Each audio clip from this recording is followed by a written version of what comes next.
And here we are, day 3 of Allied Health Week. It is Thursday, but we didn't have any sessions on Tuesday. Welcome. I'm Deneen Diamond from the Center of Excellence for Health. We are super excited about our session this afternoon. I am welcoming 2 beautiful guests from NBCC who are instructors there, and they're going to tell us all about pharmacy technician and pharmacist assistants and what they do in the hospitals, what they do around our community, and a little bit about their career pathways and what you do need to get into a program and also become a pharmacist technician or a pharmacist assistant. So this is, like I said, we are celebrating Allied Health Week and all the allied health professionals. So we're so thankful for the teachers that are here today. And I see in the chat that we have the ICE Center from Miramichi, and I know that you don't have a camera that works, so I know that you're waving right now. Thank you so much. And we also have beautiful Miss Leclerc, and she is from, remind me, I want to say Miramichi, and she is typing away right now. Our teachers from the north have been extremely engaged this week. Oh, Hamilton Middle, sorry, I missed that. I have lots of teachers reaching out. So Hamilton Middle, if you guys want to put your camera on wave, that would be great. But I don't think your camera's working because you guys were here the other day. So without further ado, I see the hands up. I am going to hand it over to our beautiful guests, and we will go from there. So Angela Martin Dallon and Melissa Benoit, you guys are on. Hi there. Thank you, Deneen. We're really excited to talk about our profession and just really what we're so passionate about doing. Today, we're going to speak about the pharmacy technician and pharmacy assistant careers. Oops. Now, how do I get to go to the next one? Let's see. There we go. So our list of contents for today, we're going to talk about ourselves just a little bit and our personal skills that allow us to be great technicians. Speak about a day in the life of technicians, training and education requirements, essential skills and experience, and then our last page does have our contact information on it as well. All right, so first, I'm going to hand this over to Angela to introduce herself, and then I'll introduce myself. Hi there. So I am Angela Martin Dallon, and I'm the coordinating instructor at the St. John campus. And just a little background about me. When I was in high school, I knew I wanted to work in healthcare, and I originally thought, I thought a nurse would be great, or actually even thought about becoming a veterinarian, until I realized that I really couldn't handle seeing an injured animal, and I really didn't like handling body fluids that you might come into contact with nursing. It really just kind of grossed me out. So knowing that and that I wanted to work in healthcare and help people, I pursued the assistant program at NBCC. And I'm Melissa, and I knew that I wanted to work in healthcare after graduating from high school. So I went to university, and I didn't end up completing my degree there. And so I left. And that's when I really looked at NBCC as an alternative. And I honestly wish that I would have thought of it first. When looking at the career, same thing, the pharmacy assistant program really appealed to me because, again, just like Angela, bodily fluids really are not my calling. So looking at personal skills that help to make us great pharmacy technicians. And so one thing is attention to detail. And Angela, please jump in if I forget anything. So with attention to detail, we always have to be correct. Now, saying that, of course, we know that humans make errors and mistakes. But as a pharmacy technician or a pharmacy assistant, it's really important to get it right as much of the time as you possibly can. So that requires attention to detail. So double checking what we're doing, paying attention to the task at hand, avoiding distractions and interruptions. All of those things are so critical. Accuracy. So accuracy in our calculations, accuracy in our measuring, in our dispensing, in checking. All of those things require attention to detail and make for a great pharmacy technician. The second thing that I'm going to speak about is empathy. So, when we're preparing medications or checking medications, we have to think of each and every person as if every patient or client that we have, as if they are somebody that we know and love. For example, whenever you're preparing in this picture, in the middle picture where the gal is all gowned up in her personal protective equipment, uh, think of that as preparing a dose for your grandmother or for your sister or father, somebody that you love and care about. And you want to make sure that that dose is absolutely right. And you have that care that goes with it, that if you had a family member that needed this medication, how would you feel and how would you want somebody to treat them when you're interacting with them? So, empathy goes a long way to helping us be really good at our job. You will also encounter having to use empathy when you're working in a community pharmacy and you're face to face with patients and they're requesting medication or they don't know why a medication isn't covered. It's really our job to make sure that we sincerely care about them. And I'm going to hand the next one off to Angela for teamwork. Sure. So, you look at the next picture and you see two people working side by side. And if you've ever gone into a pharmacy, and a lot of people usually have, because I know, usually you've needed an antibiotic a time or two in your life, and you can see many people working behind that counter together. So, teamwork is very, very important. You're going to be a part of the team working along with fellow assistants, technicians, and then, of course, the pharmacist, because the pharmacists, they're kind of like the be all of it all, and we can't be there without them. So you're immediately working as part of that team. But then you're also, if you're a technician, you're also going to work collaboratively with physicians, because you can take a doctor's phone call and take a verbal prescription from them in the community setting. And then if we look at the hospital setting, you could be working down in the emergency department, working alongside the rest of the healthcare team. So, the nurses, the doctors, the pharmacists that's there. And when you're down there, you can be interviewing patients for their medication history. So people that are being admitted into the hospital, we need to know what they're taking at home. So you're a part of that team as well. So teamwork is hugely important. You also need to be able to work independently, though, as well, because there's going to be times where you might be just working independently. When you're generally in interviewing that patient, it's usually just you and that patient. The rest of the team isn't there with you at that time. Great, thanks, Ange. So, looking at our career portfolio, so we are both coordinating instructors for the pharmacy technician program at NBCC. Angela is at the St. John campus, and I'm at the Moncton campus. Angela's had over 27 years of experience, and I've had over 22 years. So, Ange, did you want to just speak about your experience? Sure. So I started out in a community pharmacy. And when I say a community pharmacy, that's the pharmacy you would go to if you need a prescription. So, your shoppers, the ones you see in the grocery stores, those type of pharmacies. And then I decided to make a move onto hospital pharmacy. And I got to say, I've enjoyed working in both. I actually still work in both as well. And now I'm an educator in my field. And again, like I said, I still work in both hospital and community. I have presented at national conferences, and I also hold a board position on the Canadian Association for Pharmacy Technicians. So I've done a lot so far in my career, but if you've seen, I've been doing this for a long time. And definitely when I got started, I didn't imagine myself in this type of leadership and educator role, but the sky's the limit. You might not see it right now while you're in high school, but there's so much opportunity out there, and technicians and assistants, we're in high demand right now. So, reach for the stars.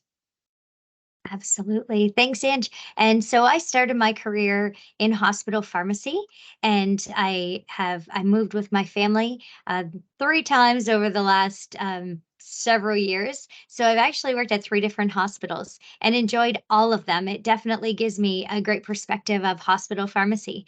And now I'm a full-time educator, but like Angela, I also still work at the hospital, and I also still work in community pharmacy as well. I've served on national boards, and and attended and presented at national conferences as well. And that just that may not be for everyone, but again, if you're a go-getter and you want to do those things, those opportunities are there. But don't be afraid that you have to do those things. It's just part of what we love to do. So we do love teaching and working with our pharmacy and working as pharmacy technicians. Uh, Having the ability to do both is really satisfying for us. So when we look at the skills that are needed for you folks that are in high school and junior high school, thinking ahead, math is a big component of pharmacy technician and pharmacy assistant. However, we're not talking crazy math Calculus. or No. calculus. We're looking at proportions. We're looking at changing between the metric systems. So things like that, really, really applicable to practice. Communication is huge. You've heard us speak already about how important it is to be able to communicate with healthcare professionals and with patients, and collaboration is important as well. So any opportunity that you have to grow those skills would be very beneficial. Relationships are really important. Working with our coworkers, with other healthcare professionals, and with patients is essential to pharmacy practice, and it really is why our community looks to pharmacy so much for their healthcare needs. The career paths that you can follow include community pharmacy. So that again is your Shoppers, Jean Coutu, Walmart, Sobeys pharmacies, and so on. And then hospital pharmacy. Insurance companies is another area that neither Angela or I have worked in. However, we have lots of our graduates that do work with insurance companies as medication specialists. So Blue Cross, Green Shield, those types of places. And then there's also another one that Angela pointed out that I didn't add to this PowerPoint, and it's central fill. So there's companies that actually provide medication to all the hospitals, for example. So all those medications get filled somewhere and then distributed out to the hospitals. So there is that opportunity to work in central fill. So if you're not really keen on working with the public ever, then central fill would be the perfect place for you. And looking back on our career, um, pharmacy technician as a profession has changed, and so has Angela and I's role, where we started as pharmacy assistants, we moved into the technician role, and now educators and technicians. But regardless, none of it was ever wasted. Our education we have taken and we've moved forward, and even looking at my education that I didn't finish when I went to university, it's not wasted. It's all knowledge and information that will help carry me through in the future. And learning from our experience is part of life. So everything that we do builds our character, it builds our resume, and it helps us to build that future for ourselves as far as advancing our career. Education and training. Sorry, Ange, did you have something to add? No, I was going to ask if you wanted me to Go do a ahead, little talking please for you. do. Okay. So the pharmacy technician program is a 2-year program, and the assistant is a 1-year program. And the entrance requirements for both are the same. So to get into those programs, we're considered a Profile K at NBCC. So you need your high school diploma. You need your Foundations of Math 11.0, or the Geometry and Applications in Mathematics 11.2 and Functions and Relations. And then you also need 2 sciences. So you need your Biology 11.2 or 12.2, and Chemistry either 11.2 or 12.2. So when Melissa's already spoken to how important the math is, it is hugely important in our program. So the assistants, once you finish our program, you can hit the ground running and you're off to work. For the technicians, though, upon graduation, there's national exams to write through PEBC, and we've got a little picture there at the bottom. There's 2 national exams to write. There's also a provincial pharmacy law exam that they have to write. There's a structural practical training part that you have to do after graduation as part of your road to licensure. And then you can also become a certified immunized provider. So taking the injection training. So both Melissa and I have actually done that as well. So when we're out in our community pharmacy role, we're actually able to, especially this time of the year, administer flu shots, COVID shots, or any other type of immunization that you're going to get in your arm. Within the program, some of the subjects that you may take are, we're going to take pharmacology. So you're learning all about the drugs and the body systems and how they work to treat certain conditions. Again, the math. You're going to take a communication course because you've got to be a really good communicator. You've got to take law and ethics. That's really going to help you on that provincial law exam. And then, we have our labs. So our distribution of medication labs. And then we always have within our programs our practical component where you're going to get to go out to a community pharmacy and a hospital pharmacy and spend 4 to 6 weeks there getting that real life experience, putting the knowledge that you've learned within our program to work. Absolutely. I'll let you go, Melissa. Sounds good. All right. So this is a picture that we've taken from Facebook. So we went on Horizon's Facebook and we found some pics, and so we made sure that we could share them. But yes, indeed, we could because they're there for sharing. So in this picture, this is a hospital pharmacy setting. So again, everyone has been in, or most folks have been into a community pharmacy and have seen the setup, but nobody really knows what a hospital pharmacy looks like. So in this picture, you'll see those blue bins in the background. Those blue bins have medications in them. So they have oral solid medications that are pre-packed in individual packages. And those are what we use to dispense medications in the hospital. Over to the left-hand side, there's a whole bunch of other bins, more blue bins over there.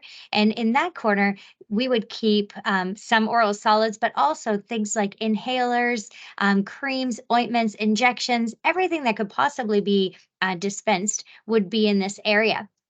So the gal in the gray and black shirt, she's sitting at a computer and she's doing order entry. So as prescriptions are received, so they're scanned in on the nursing unit and they're received into the pharmacy software system. So she enters the orders and then they'll be checked by a pharmacist. After they're checked by a pharmacist, a label generates, and then that's where you see the gal in the pink, where she's actually filling a medication. So she's got a little baggie in her hand. We use a lot of plastic, but that's okay. Anyway, she's got a baggie in her hand and she's filling a medication. So she's checking to make sure it's the right product and the right quantity. And after all of it's filled, it would go to the gal in the orange shirt. So she would be the checker of the day. So she's going to do an independent double check, which means she's checking it on her own. Nobody is telling her what the medication is. She's reading through and making sure that the medication is the exact same as the label. And at that point, it's then distributed to the nursing unit. So you can see the paper bags close to the gal in the pink. Those are the paper bags that we actually send up to the nursing unit. So it's a way to keep medications discreet, but also when those bags come back, if we can recycle them, we do. And in this picture, you'll see that people are, again, so these are pharmacy technicians that are working in a hospital setting. And in this pic, they're actually working in a containment room. So they have on their PPE, or personal protective equipment, and they're wearing, not that you can see the one on the left's face, but that person would also have on an N95 mask. And before the pandemic, nobody knew what an N95 mask was except people who had to work in the hospital and had to be fitted for them. But now everyone knows. So every time we work in this room, we wear N95 masks to keep us safe. But we also work in these cabinets. So you'll see that their hands are in a hood. So it's called a biological safety cabinet. And in this cabinet, it has air, a ventilation system that's taking all of the hazardous vapor and gases away from the mixer. So you're actually very, very safe in this room. But a really neat fact, so they're preparing sterile products. That's what they're doing. But a really interesting fact, and one that we're very, very proud of, is every single person that receives chemotherapy in the province of New Brunswick has their medication prepared by a pharmacy technician. So if it's an IV treatment for chemotherapy, the pharmacy technicians are the ones preparing them, and they're also, in the majority of the cases, the ones checking them before it goes out to the patient. So the pharmacist does the clinical check. They make sure that it's the proper dose, that the patient is getting what they need and the proper drug. But as far as mixing, we're the ones who are mixing the product and checking the product before it goes to the patient. So we're just really, really proud of that fact that we have such an influence in healthcare. Even though in this position it's behind the scenes, but we're definitely there helping healthcare move forward. Go ahead, Ange. You All want to right. explain this one? Sure. So in these pictures, we tried to capture a little bit about what it might look like in a community pharmacy. So, in the first picture, you can see the shelves and all the medications there. So, be gathering those medications. We would have the prescription has already been put through our computer system and they've got their labels, and then they got to go gather the medications so that they can get them ready for dispensing. And either the technician or the assistant can do that. And then once they have it all ready and labeled, it's going to go off to either a pharmacist or a pharmacy technician to do the technical check on it. So if there's not a technician on staff, then it would have to be the pharmacist who would be doing that. And again, as Melissa explained in the picture from hospital, they're verifying that it was filled for the right patient, the correct medication is inside, the correct number of tablets are inside, it's in the correct packaging, etc. And in the next picture, we're interacting with patients. So this would be more on the technician side of things. So a pharmacy technician is trained to teach people how to properly use devices that they're going to use at home. So in this picture, you can see an inhaler and an aero chamber. So we have been trained to teach people how to properly use their inhalers along with their aero chamber. Another device that comes to mind for me is the blood glucose monitoring that are used for diabetics. So a lot of people who are diabetics are supposed to check their blood sugars on a regular basis. And we're quite proud of being experts in that field as well. So that usually when you come in to look for one or to purchase one, it's going to be a pharmacy technician that's going to get you all set up, train you with all the ins and outs and how that works. And even if they're having problems with their monitor, because sometimes that happens, they might bring it back into the store to help for some help with some troubleshooting. Again, a pharmacy technician can help them with that as well. And then here in the next picture, we've got, it says the mentor. So even if you may not be an educator someday, you may have a role in educating a student, because our students have to go out to a placement so they can put their knowledge that they've learned in our program to work. And they need what we call a preceptor. So we need somebody in the field who has that experience, who's going to mentor them and evaluate them. So even though you may not be in that teaching position, you're still a teacher per se, helping people learn and put their skills to work.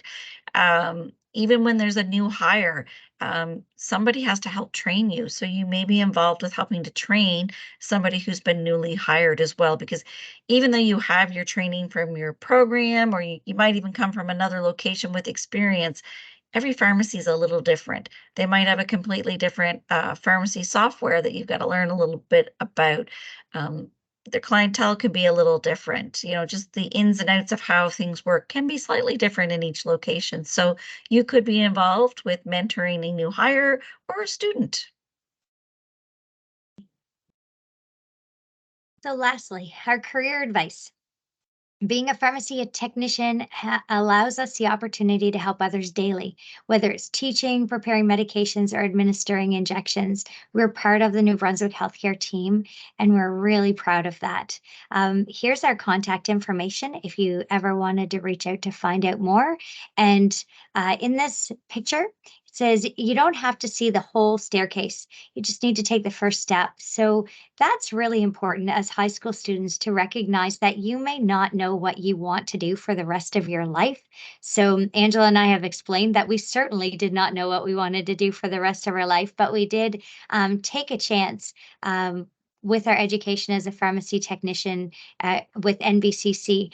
And that allowed us the opportunity to have so many different roles and different careers. So don't worry about doing something for the next 30 years. Just find something that you want to do and that will bring you joy. Awesome. Thank you so much. And I absolutely love your quote. One step at a time. That's right. And you speak so passionately about your career, and people ask me all the time, what do you do, or what are you working on? And I'm like, well, today it's this, but tomorrow you never know, because your careers can change just like that. And the beauty of that is that there's so many opportunities out there for you. So thank you so much for sharing, I guess, your expertise and the years of experience that you folks have is awesome. Over 20 years for both of you, and really speaking the truth about the career, and really setting up students for success by telling them exactly what is expected and needed of students when they arrive at NBCC. So I have all kinds of questions, but I am going to open up the floor. I know we have 2 classes on here, so if you have any questions, I know cameras are not working today, which seems to be the trend of the week. I'm not sure what's going on with Teams, but we're going with it. But if any of the students have questions, certainly feel free to chat, write them in the chat, and we would love to answer those questions. This morning, I think every student asked a question, and it was so lovely because sometimes when speakers are speaking, they're telling you all these things, but there might be one particular question that you're thinking about, and any question is a good question. So I guess one of my questions would be, what would be the most surprising aspect of your job that you had no idea that you knew going into it? And after this was after your schooling, after maybe you had some time under your belt, what's a surprising event that has happened that you've been involved in? I can definitely tell you, back when we started this, we never saw the fact administering injections coming to us. Because actually, I used to, when I would be teaching, I used to say I didn't think I ever wanted to give somebody a needle, so that's why I went into pharmacy. However, I have now done it and realized, okay, yes, I can do this. But so back when I started out, so 20 some years ago, we did not see that coming. As the scope has evolved, though, within technicians, so within the last few years, we definitely knew it was on the horizon. It happened a lot faster than we thought it was going to, though, which was great. So we were able to step up and really help out with those COVID immunization clinics. Absolutely. And I know that I have my whole family's in the medical system, so I know you were so crucial to that. So thank you for that. Melissa, did you have anything you wanted to share about surprises? No, it's some comical stories. Don't ever be surprised if you're working in a community pharmacy and somebody brings in a tissue with a live lice or louse. So those things happen. And going back to compassion and empathy, you have to recognize that parents are freaked out and just need help. So they think that they may have to show you what the bug is just in case they're wrong. So those are kind of fun learning moments for us. That's And just a excellent. funny thing. And that's where I you're, oh, sorry. No, go And I was ahead. going to say, and when they bring in those items, because it does happen, I had somebody bring some in a Ziploc bag before, that nonverbal communication that we teach you about is hugely important, that you don't have that ooh face when they bring it The to one that I you. just made. Exactly. Yes. Okay, so we're going to take some questions from the students here, and obviously a student goes right to it. What is your salary? Oh, you gotta love that. So, pharmacy technicians are being paid between 27 and $30 an hour, and in some instances, even a little higher. Awesome. Thank you. Another question. Have you ever given a patient the wrong medication? Good Oh, question. great question. So, I have definitely dispensed the wrong medication. The error was caught because of that independent double check that the other technician does. So, when you do that, we have a process of reflecting, of seeing how the error occurred, looking for ways to make sure that that error doesn't happen again. So, for example, if medications sound the same, so there's amlodipine and amitriptyline. Well, if that's the case and that was the mix up and they look very similar, which I don't think they look really similar, but off the top of my head, if that was the case, then what we may do is put a high alert sticker on that product, on that blue bin, or in the pharmacy, put a high alert sticker so that as you're grabbing it, you're recognizing, okay, am I indeed grabbing the wrong thing? So that is a great question. I can tell you that as a new practitioner, when you make an error years and years ago, I was 100% devastated and went home and thought, how am I ever going to do this job for the rest of my life? But you learn. Your mistakes are very, very infrequent, and you do have a supportive team that allows you to learn and to reflect on it. So, great question. And I was just Excellent. going to step in and say, we spoke to it a bit in our PowerPoint that, we are human. Human error does exist. Nobody definitely goes into healthcare to intentionally make a mistake or, especially one that could harm somebody. But, they do happen. We hope that they don't. But we do that investigation and we learn from it. And we also have to carry our own professional liability insurance so that if that does happen, you do have some protection there with that, with your insurance. Awesome. And the student said, thank you for answering. And I just want to say one last thing because my pharmacist actually spends more time with me than my doctor, I think, because I tend to lean on my pharmacist. I'm not someone that goes to the doctor very often. And sometimes it's just a quick fix of you should, maybe look at putting these drops in your eyes or different things like that. And I will say that my pharmacist knows me by name, which is so lovely. I live in Fredericton, which is a very busy pharmacy downtown. And I just think it speaks volumes to the community piece and the communication piece that you spoke about in your presentation and how important, those skills are for becoming a beautiful pharmacy because you really are such a positive role in our communities. So I do want to say thank you so much from the Center of Excellence for Health. You guys were amazing and very informative, but also the passion and the excitement around what you do, and especially with your instruction at the NBCC. I think you've really kind of sparked some interest and hopefully maybe have stemmed some more questions about what this career looks like. So with that, I am going to say thank you. I'll give you the last word and then I'll sign off. Oh, perfect. I'm just going to say there is a shortage of pharmacy technicians. So our graduates are getting hired. They're being hired.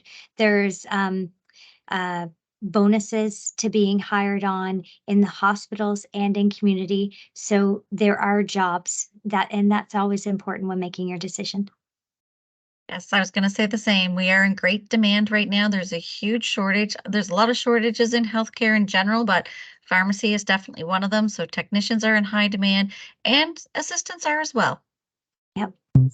Thank you so much. And if this is something that you're really interested in, please feel free to reach out to me. I'll get my intern to put my email in the chat.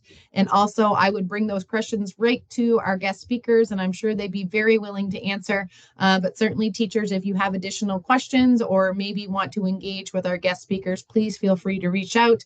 This is exactly what the Center of Excellence loves to do, is make those connections. So thank you so much from the Center of Excellence for Health. And we really, really appreciate our guests from NBCC, Melissa and Angela. You rocked it. And everybody take time to get outside, enjoy the beautiful sun, and take some, I guess, fresh breaths today on this crisp day. So thank you so much for joining us. We have 2 sessions left tomorrow. So please join us again tomorrow at 10:30 and 1:30 if you can. And these will be recorded and placed on our website. So with that, thank you so much and have a beautiful day. Thanks.